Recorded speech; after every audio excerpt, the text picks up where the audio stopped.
Hello students, welcome to IS Mentorship. I welcome you all to the chapter number 10 of your Geography class 11th, and that is about your atmospheric circulation and weather system. Okay? Atmospheric circulation और weather system के बारे में हम पढ़ने वाले हैं. बहुत important chapter है, so I want you to focus in the class completely. Now let us move to the atmospheric pressure. समझते हैं कि atmospheric pressure होता क्या है. Okay? Basically, it is defined as the force exerted by the weight of air molecules above the earth's surface. अब pressure बोला जा रहा है मतलब कुछ प्रेशर एक्सर्ट कर रहा है, कोई फोर्स एक्सर्ट कर रहा है ना. सो दैट इज द थिंग. तो एटमॉस्फेरिक प्रेशर क्या होता है? वो एक ऐसी फोर्स होती है जो एक्सर्ट कर रहा है. कौन? Air molecules. कहाँ पे एक्सर्ट कर रहा है? अर्थ सरफेस पे. ठीक है, it is exerting on the earth surface. तो बेसिकली एटमॉस्फेरिक प्रेशर का सिंपल साधारण डेफिनेशन आप लोगों को समझ में आ गया होगा. Atmospheric pressure is higher at the surface of the earth due to gravitational force. अब ये आपका अर्थ का सरफेस है, ग्रेविटी जो है खींच रही है. ठीक है, नाउ ग्रेविटी जो है it is pulling the air molecules. तो सबसे ज्यादा प्रेशर कहाँ रहेगा? अर्थ के सरफेस के पास, क्योंकि ग्रेविटी इमीडिएट ग्रेविटी के पास आपका एयर मॉलिक्यूल आ जाएंगे. So that is why this layer will be having your more atmospheric pressure. The pressure decreases with the height at any elevation. It varies from place to place. Pressure जो है वो हर एक height के साथ वो decrease होते जाती है. जैसे जैसे आपकी हाइट बढ़ते जाएगी, as you are going, as you are elevating your height, what will happen? The pressure will decrease, क्योंकि आप ग्रेविटी से दूर जा रहे हैं. Okay, it is going away from the gravity. And atmospheric pressure and temperature are inversely related. जहां पे आपका एटमोस्फेरिक प्रेशर ज्यादा होगा वहां पे ठंडक होगी, temperature will be very cold. अगर एटमोस्फेरिक प्रेशर जो है आपका बहुत कम है मतलब टेम्परेचर ज्यादा है. ठीक है, तो ये आपको थ्योरी हमेशा याद रखनी है. That atmospheric pressure is inversely related, मतलब दोनों साथ में नहीं चलते. ऐसा नहीं होता है कि आपका प्रेशर इंक्रीज हो रहा है तो टेम्परेचर भी इंक्रीज होगा, प्रेशर डिक्रीज हो रहा है तो टेम्परेचर भी डिक्रीज होगा. नहीं, ऐसा नहीं होगा. दोनों अपोजिट डायरेक्शन में चलेंगे. With the increase in the temperature, the air expands and the number of molecules per unit area decreases, which results in the decrease in your temperature. Okay? क्या बोला जा रहा है? ये बोल रहा है कि जैसे आपका, as I have already told you that it is inversely related. Now when there is increase in the temperature, अगर temperature में increase हुआ, okay, the air expands and the number of molecules decreases, which leads to decrease. तो जैसे आपका temperature increase हो रहा है, आपके जो मॉलिक्यूल्स है वो इधर उधर भागने लगेंगे. ठीक है, स्थिर नहीं रहेंगे, क्योंकि जो आपका टेम्परेचर है वो अनस्टेबल हो गया है.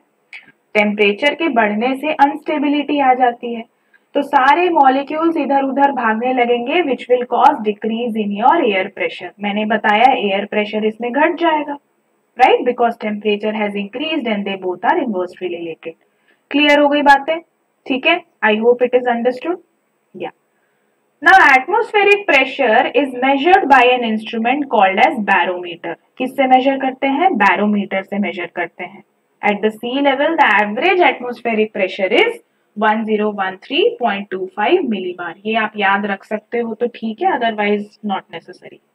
यहाँ पे देखो, जहां जहां पे H है वहां पे हाई प्रेशर है, जहां जहां पे L है वहां पे लो प्रेशर है. And always remember that wind और air always flow from high pressure to low pressure. Direction हमेशा हाई से लो की तरफ जाता है, ऑलवेज. ठीक है, always it goes towards low pressure area. और हाई प्रेशर में क्या होता है? टेम्परेचर कम होता है, बिकॉज हाई प्रेशर है. I have already told you that if when the pressure is high, temperature will be low, as they both are inversely proportional. Temperature is inversely proportional to pressure, air pressure. ठीक है, low pressure में क्या होगा? Temperature high हो जाएगा, inversely proportion है.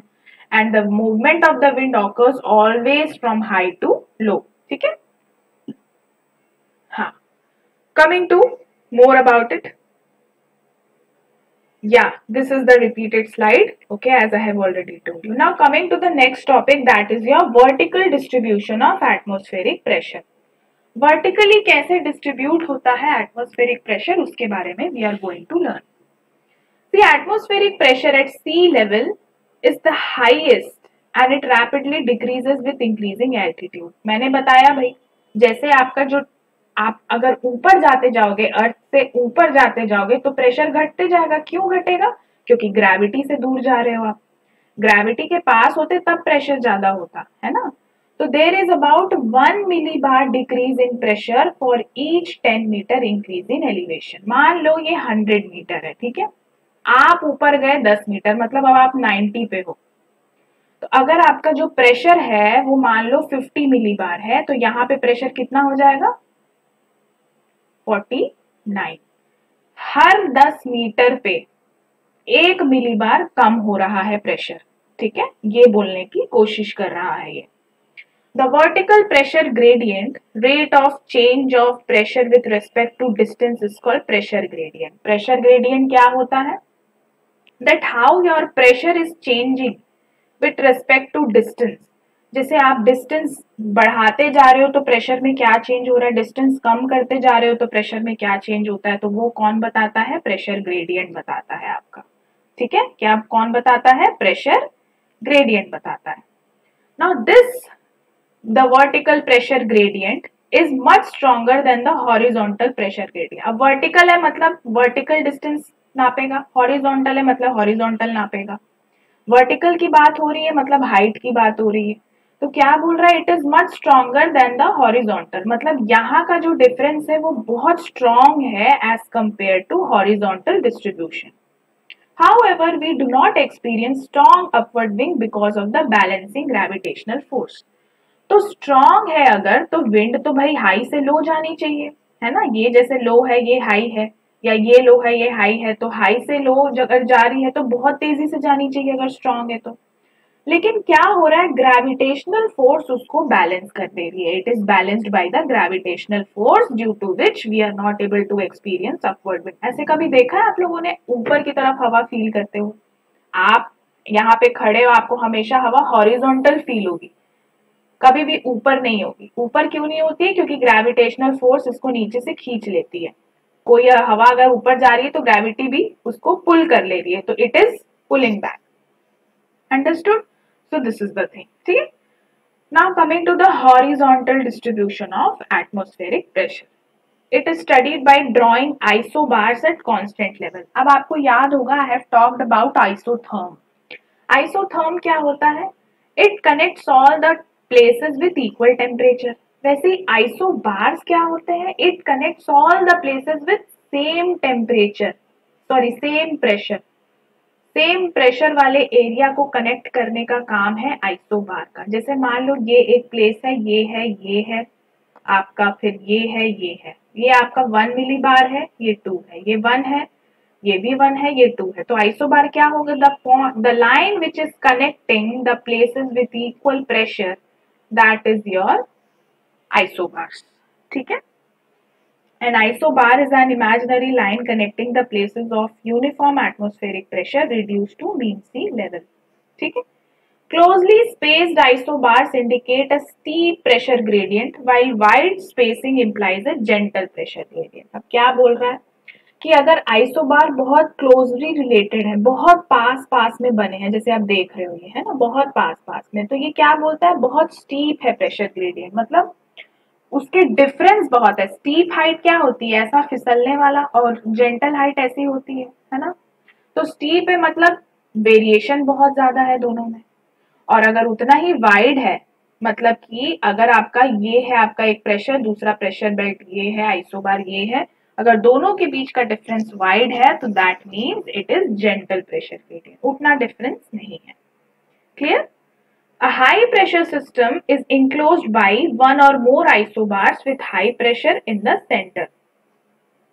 A low pressure system is also enclosed by one or more isobars with low pressure in the center.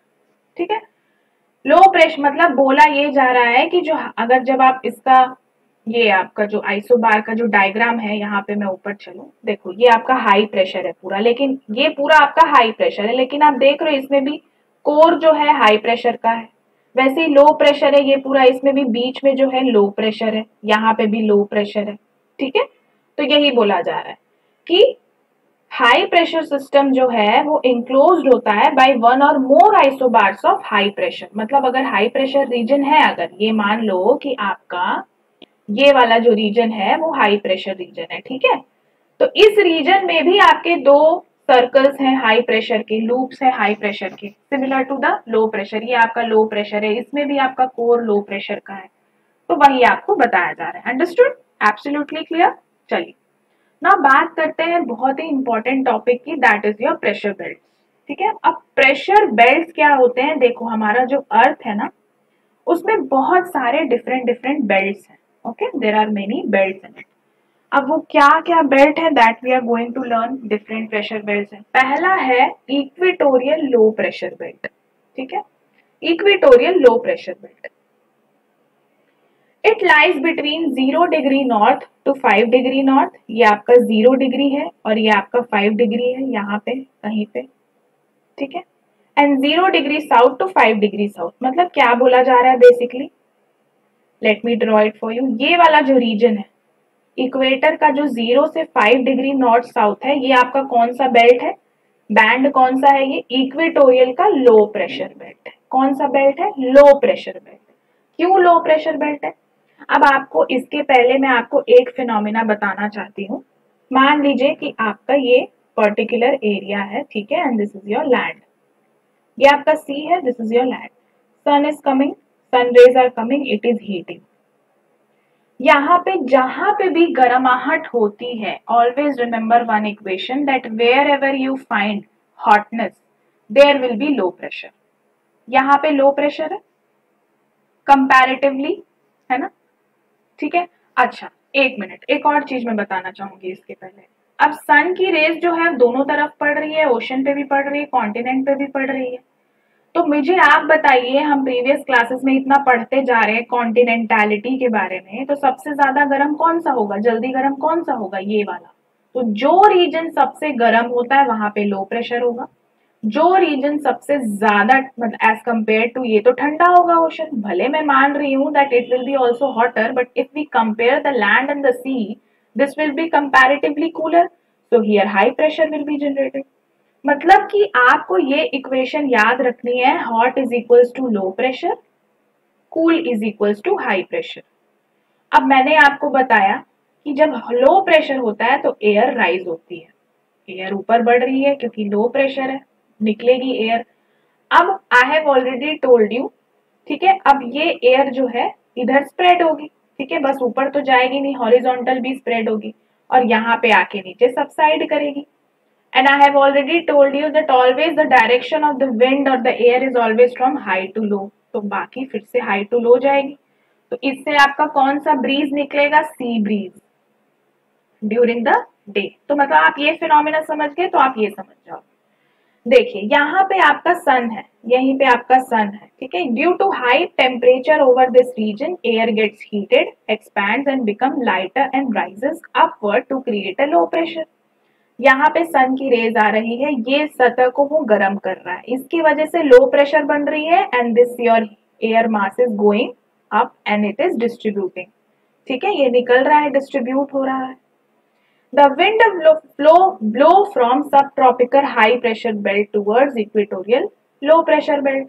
अब ये निकल रहा है, यहाँ पे आपका कंपैरेटिवली हाई होगा क्योंकि यहाँ पे सन की रेज उतनी ज्यादा नहीं पड़ रही है as compare to this region, तो यहाँ पे तो लो प्रेशर हो गया, लेकिन यहाँ पे कंपैरेटिवली हाई होगा, हाई है, देखिए हाई है, तो यहाँ पे हाई से लो की तरफ विंड जाती है, तो आप देख रहे हो विंड का डायरेक्शन, देखो हाई से लो की तरफ विंड जा रही है, यहाँ पे भी ये वाला भी पोर्शन हाई है, तो हाई से लो की तरफ विंड जा रही है, हाई से लो की तरफ विंड जा रही है, हाई से लो की तरफ विंड जा रही है। Due to the Coriolis effect, these winds are deflected to the right in the north and to the left in the south. देखो एक तरह का फोर्स है कोरियोलिस फोर्स, जो रोटेट करता है। कि कोरियोलिस इफेक्ट क्या होती है, वो अर्थ के रोटेशन से चीजों को रोटेट करता है, ठीक है, ऑलवेज इट इज रोटेटेड। आप लोगों ने स्लिंग खेला होगा, स्लिंग होता है ना, हवा में फेंकते हो, तो क्या कभी भी सीधा जाता है स्लिंग, नहीं जाता है, वो थोड़ा रोटेट हो जाता है, ट्विस्ट हो जाता है वो जाके। ये कोरियोलिस इफेक्ट है। ये क्यों हो रहा है? अर्थ के रोटेशन से हो रहा है। ठीक है, तो देखिए अब क्या हो रहा है। अगर आप नॉर्थ हेमिस्फीयर में हो तो आप राइट फेंका जाओगे, अगर आप साउथ हेमिस्फीयर में हो तो लेफ्ट फेंका जाओगे। देखो अब मैं खड़ी हूं, I am here standing here, तो अगर मैं यहां खड़ी हूं तो मेरा राइट इधर होगा, इसलिए मैं यहां फेंका गया, हवा यहां फेंका गया। Now if I am standing here, as I have already told you, southern hemisphere में लेफ्ट फेंकाओगे तो लेफ्ट में चला गया एयर, क्योंकि मेरा फेस इधर है, इधर मेरा फेस इधर है। तो ये समझ में आया कि डायरेक्शन मैंने ऐसे क्यों बनाया। ठीक है, because of the Coriolis. I hope this point is clear. अब the intertropical convergence zone lies here as the trade wind on the northern hemisphere and the southern hemisphere converges here। अब यहीं पे जो है इसी एरिया को जो है क्या बोला गया है? Intertropical convergence zone. ठीक है, क्यों बोला गया है?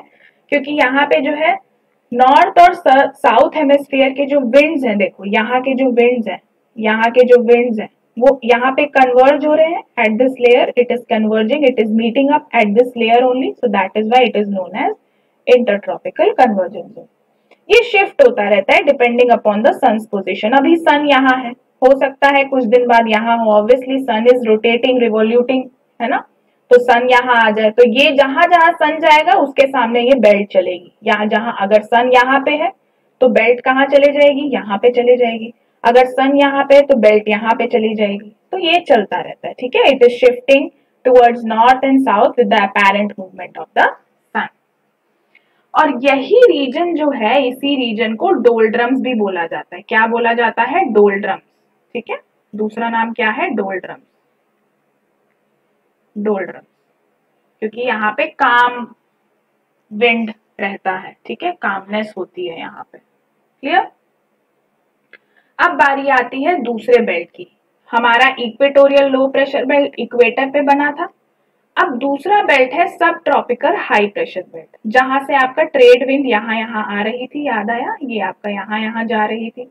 तो ये वाला जो रीजन जहां से विंड आ रही है वो हाई प्रेशर है।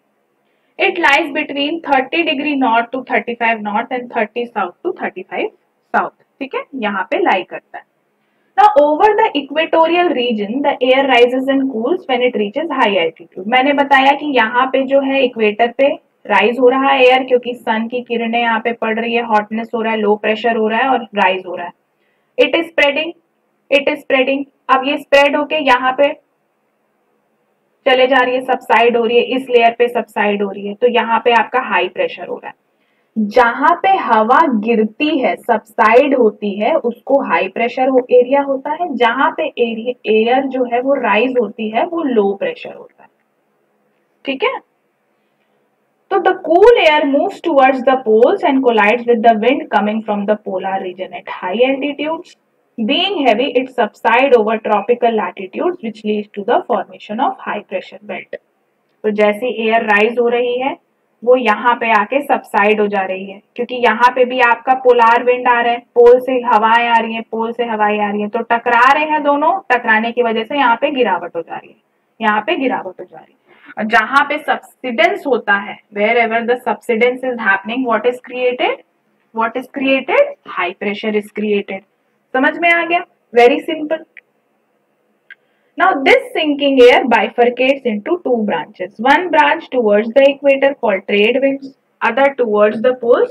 क्या बोला जा रहा है? देखो यहाँ से एयर राइज हुई, यहाँ पे गई, अब यहाँ पे यहाँ एक तरफ सबसाइड हो जाएगी। ठीक है, एक तरफ सबसाइड हो जाएगी, है ना, ये आपका हाई प्रेशर बन गया। ठीक है, this your high pressure, this became your high pressure zone. One branch जो है वो इक्वेटर की तरफ जाएगी, जिसको ट्रेड विंड बोला जाता है। देखो ये आपका इक्वेटर है, ये एक ब्रांच, ये जो हवा है ये एक तरफ इधर आ गई और दूसरी तरफ इधर आ गई, दो ब्रांचेस में वो, 1 सेकेंड, एक मैंने यहाँ पे गलती की, this is your right side, क्योंकि नॉर्थ में हो तो हमेशा राइट में जाएगा डिफ्लेक्शन। तो ये जो हवा थी, देखो ये दो पार्ट में डिवाइड हो गई, एक तो जो वेस्टर्ली बन गया जो पोल्स की तरफ जा रहा है, और एक तो जो इक्वेटर की तरफ आ रहा है वो ट्रेड विंड बन गया। ठीक है, तो ये जो हवा जो इक्वेटर की तरफ आ रही है वो ट्रेड विंड है, जो पोल्स की तरफ जा रही है वो क्या है, वेस्टर्ली।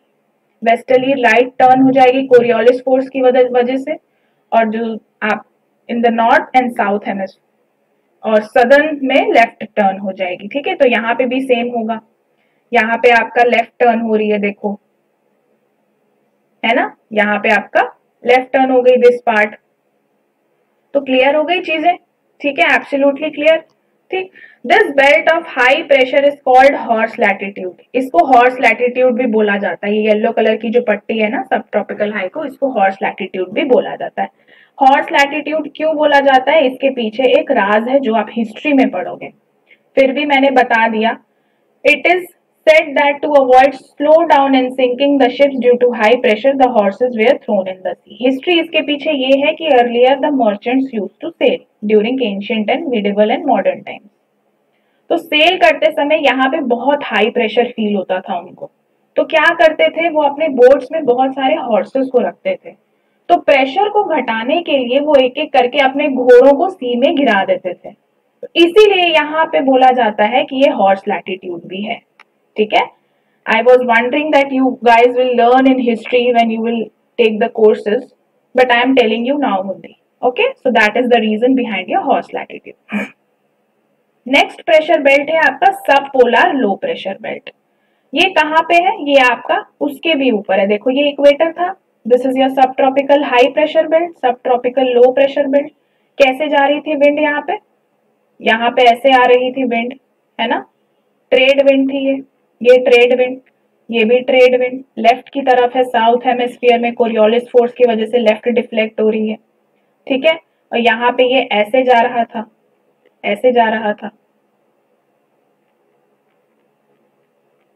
है ना। तो ये the warm westerly winds from the subtropical region move towards the poles and collide with the polar easterly winds from the polar high pressure region and rise to form subpolar low pressure.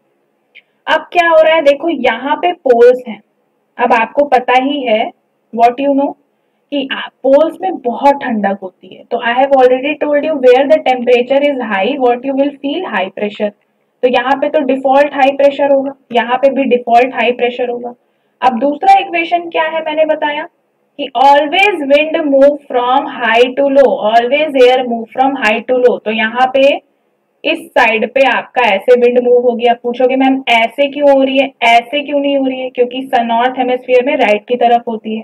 Imagine करो चेहरा आपका इस तरफ है, इस तरफ है, तो आप राइट इधर मुड़ोगे ना, और यहाँ पे सेम ऐसा हो रहा है, लेफ्ट की तरफ मुड़ोगे। ठीक है, तो ये जो है दोनों लेयर कन्वर्ज हो रही है, आपस में मिल रही है, और एयर इज अगेन राइजिंग। ठीक है, एयर इज अगेन राइजिंग। तो जहां पे जो है आपका एयर राइज हो रहा है that is creating your low pressure area. ठीक है, समझ में आ गई चीजें, क्लियर हो गई। These belts experience stormy weather and cyclonic activity. Always remember, obviously cyclonic activity तो होगी क्योंकि देखो दो विंड मिल रहे हैं, ये हाई, ये आपकी बहुत चिल्ड है, ये बहुत हॉट है। ठीक है, जब हॉट एंड चिल्ड विंड मिलेंगे तो there will be instability over your clouds, thunderstorm, heavy rains, stormy weather, etc. All you will feel here. ठीक है, so this is the thing which you need to understand with respect to subpolar. बाकी मैंने polar high आपको बता ही दिया, north pole south pole में temperature is very less, so because of that high pressure. एक equation आप हमेशा याद रखिए कि टेम्परेचर अगर कम है तो हाई प्रेशर है, और टेम्परेचर कम है हाई प्रेशर है, और इसके साथ साथ यहाँ पे एयर जो है सिंक होगी। तीन चीजें आप याद रखिए। दूसरा इक्वेशन, टेम्परेचर ज्यादा है तो लो प्रेशर है और एयर विल राइज। बस पूरा चैप्टर इसी दोनों फिलॉसफी पे है, इससे ज्यादा आपको कुछ भी याद नहीं करना है। ठीक है, ये आपका देखिए 85 to 90 ऊपर की तरफ है, और यहाँ पे साउथ में भी। The constant low pressure at the poles due to inclined solar radiation and reduced insolation leads to the formation of polar belts on both the poles. ठीक है, तो इसकी वजह सन यहाँ पे पहुंच नहीं पा रहा है, जिसकी वजह से हमेशा ठंडक रह रही है, and because of which your temperature is down and hence your high pressure is created. Fine, so this is the thing. These pressure belts are not permanent in nature, वो परमानेंट नहीं होते हैं। क्यों? क्योंकि वो सन के हिसाब से चलेंगे, है ना। अभी तो ऐसा हो रहा है क्योंकि सन आपका यहाँ पे है। अब क्या होगा दूसरे कंडीशन में, क्या होगा, what may happen, sun is your moving, if sun comes here, equatorial low pressure belt यहाँ बन जाएगा, सब ट्रॉपिकल हाई उसके ऊपर, फिर ये थोड़ा खिसक जाएगा, और सारी चीजें जो है दैट इज शिफ्टिंग अपैरेंटली, ठीक है। They oscillate with the apparent movement of the sun. In the northern hemisphere in winter they move southward, in summer they move northward, depending where is the sun. The equatorial low pressure and polar high pressure belts are formed due to high and low temperature. Obviously भाई low pressure है तो क्यों बनेगा, क्योंकि low temperature है, ठीक है। Sorry, लो pressure है, क्यों बनेगा, because of the high temperature, है ना, मैंने आपको इक्वेशन बताया, और हाई टेम्परेचर है तो आपका लो प्रेशर क्रिएट होगा। तो टेम्परेचर की वजह से ये इंड्यूस हो रहे हैं, इसलिए इनको थर्मली फॉर्म्ड प्रेशर बेल्ट्स बोला जाता है। कौन सा बोर्ड बोला जाता है, थर्मली फॉर्म, क्योंकि ये टेम्परेचर की वजह से फॉर्म हो रहे हैं। इक्वेटर पे गर्माहट हो रही है सन की वजह से, तो इसीलिए यहाँ पे लो प्रेशर हो रहा है ना। नॉर्थ पोल साउथ पोल पे हाई प्रेशर है because of the chilling effect, तो इसीलिए इनको क्या बोला जाता है, thermally formed pressure belts. Horse latitude देखिए, मैंने आपको बताया कि what the sailors used to do, they used to kick off the horses in these belts to reduce the pressure. तो ये जो आपका हो गया इक्वेटोरियल लो और पोलार हाई, जो इक्वेटोरियल है और पोलार है वो थर्मली इंड्यूस्ड है क्योंकि वो टेम्परेचर की वजह से बन रहे हैं। लेकिन सब ट्रॉपिकल हाई और सब पोलार लो जो है, जो आपका सब ट्रॉपिकल हाई और सब पोलार जो लो बेल्ट है, वो विंड के कोलिजन से बन रहे हैं, इसलिए इनको डायनेमिकली फॉर्म्ड बोला जा रहा है, ठीक है। डायनेमिकली फॉर्म्ड बोला जा रहा है क्योंकि वो विंड के कोलिजन से बन रहा है। कौन सा, ये सब ट्रॉपिकल हाई वाला, देखो यहाँ पे कोलिजन हो रहा है, और सब पोलर लो वाला यहाँ पे भी कोलिजन हो रहा है। तो ये क्यों बन रहे हैं, डायनेमिकली बन रहे हैं, क्योंकि उनमें जो है एक्सटर्नल फोर्स आपका लिंक हो रहा है, ठीक है। So this is the thing which you need to understand. Now before going ahead, I would like to introduce you with our IS mentorship program. It is a complete holistic program for those students who want to prepare UPSC CSE examination in a very holistic way. Everything is provided here. We'll make sure that your preparation goes very seamless.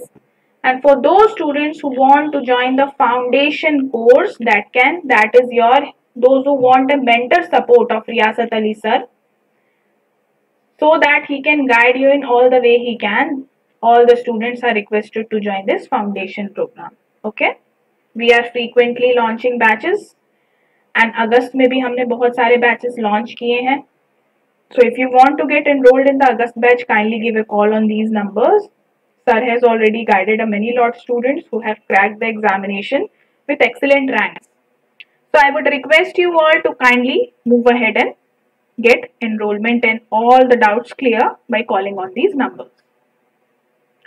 तो ये तो आपको समझ में आ गया, ठीक है। देखो ये आपका पूरा डायग्राम है, ये वेस्टर्लीज बोला जाता है क्योंकि वेस्ट से निकल रहे हैं, ठीक है, वेस्ट से निकल रहे, ईस्टर्ली, ये ट्रेड विंड्स हो गए आपके, ये ईस्टर्ली है क्योंकि ईस्ट से आ रहे हैं, polar easterlies. Now the pattern of movement of planetary wind is called general circulation of atmosphere. Now these all things, whatever we have discussed till now, what is happening here? Because of these type of belt only, the atmosphere is get mixing up. अब इसीलिए 3 cell बन रहे हैं, ठीक है, 3 types of cells are being formed.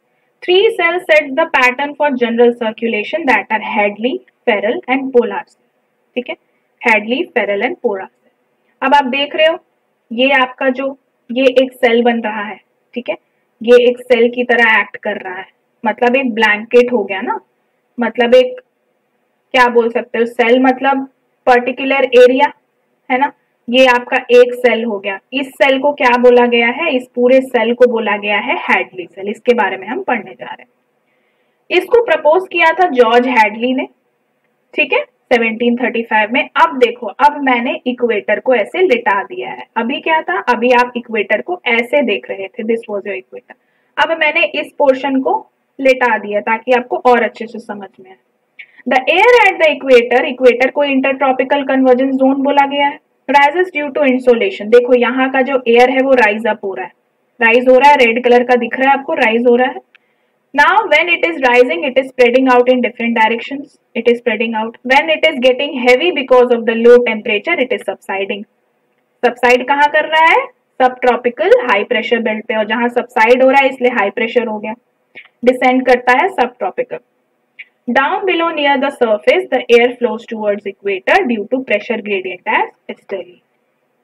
जैसे नीचे आता है फिर ये भी दो पार्ट में टूट जाता है. ईस्ट की तरफ ईस्ट से आ रहा है इसलिए इसको ईस्टर्ली बोला गया है ना. ट्रेड विंड्स भी बोला गया है, और कन्वर्ज होते हैं ITCZ में, ये तो आपको मैंने बताया ही. ठीक है, they are converging in ITCZ. Circulation of air give rise to cell. ये आपका हैडली सेल. ठीक है, यही वाला सेल, ये वाला, ये एक, ये दो. ठीक, क्लियर. This one 1 2. ओके.